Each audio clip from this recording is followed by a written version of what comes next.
Earlier this month, leaders of the oversight agencies in the 6 countries met just outside of Washington, D.C. to review the satellite services already being provided by the project, called NATO Satcom Services 6th Generation, or NSS-6G. During their meeting, they also assessed the current performance of those services and any ongoing challenges. During these sessions, representatives of NATO's Communications and Information Agency and the 6 nations agreed on the final text of the amendment to the Memorandum of Understanding, which provides the framework via which satellite communication services are provided to NATO.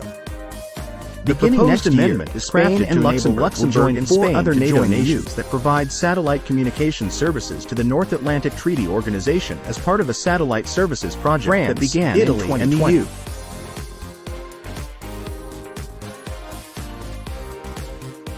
As the providers of military satellite communications to NATO.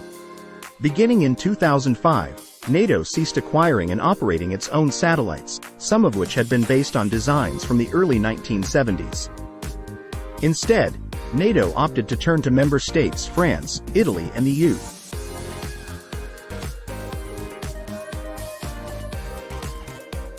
To provide NATO forces with the satellite communications they needed while conducting operations.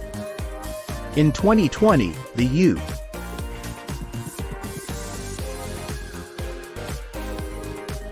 joined the existing team. Under the arrangement, the EU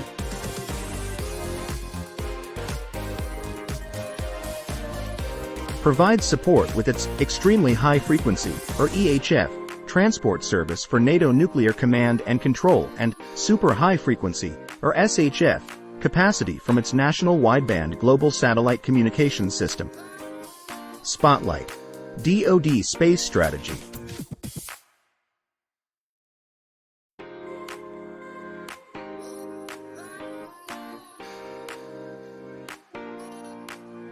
And Italy provide SHF and UHF capacity through their Syracuse, Skynet, and Sicaral constellations.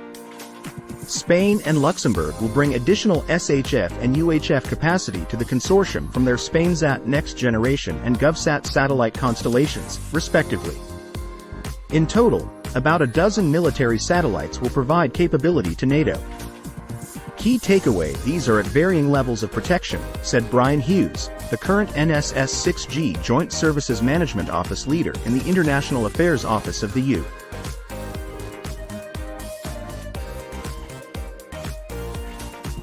Space Systems Command.